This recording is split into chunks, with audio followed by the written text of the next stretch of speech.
Thank you, Mr. President, Commissioners, and again, in the interest of time, what you're getting here from your staff is copies of a coalition letter opposing SB 1148 and a coalition letter opposing AB 2402, and a copy of a letter that was drafted by Senator Lou Correa, a Democrat from Santa Ana, opposing both of these bills, a letter that Senator Correa is circulating among the legislature.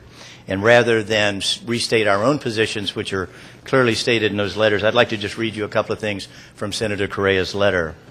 It is with regret that we must respectfully oppose SB 1148 as amended June 21, 2012, and AB 2402 as amended on July 3, 2012.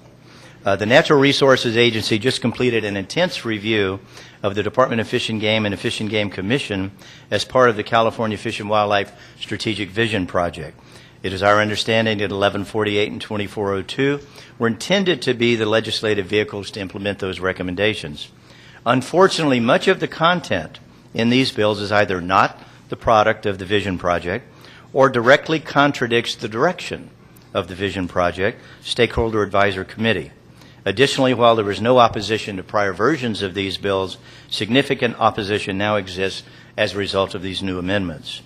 As amended, SB 1148 and AB 2402 unacceptably cede legislative authority and legislative oversight through the confirmation process of Fish and Game Commissioners to the executive branch of DFG for two of the most critical policy issues regulated by the Fish and Game Commission, the designation of endangered species under the CISA and the regulation of MPAs. Furthermore, it is questionable, very questionable, that a DFG-generated petition to potentially list a species as endangered would receive a robust and objective review by the very department that wrote it. The Fish and Game Commission has statutorily required regular public meetings held outside of Sacramento so that citizens may attend and have a forum for their voices to be heard. That public forum will be eliminated for the regulation of CISA and the MPAs should SB 1148 and 2402 be enacted. Additionally, SB 1148 and 2402 will have a disastrous impact on freshwater recreational fishing, the live seafood trade, public and private fish hatcheries, and fish stocking by imposing harmful restrictions and requirements that are impossible to achieve.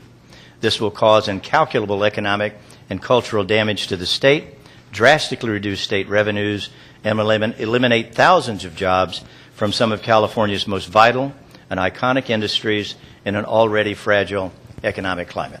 Thank you for your time. We would ask each of you to consider, please, responding to this letter in opposition to these two bills. Thank you very much for your time.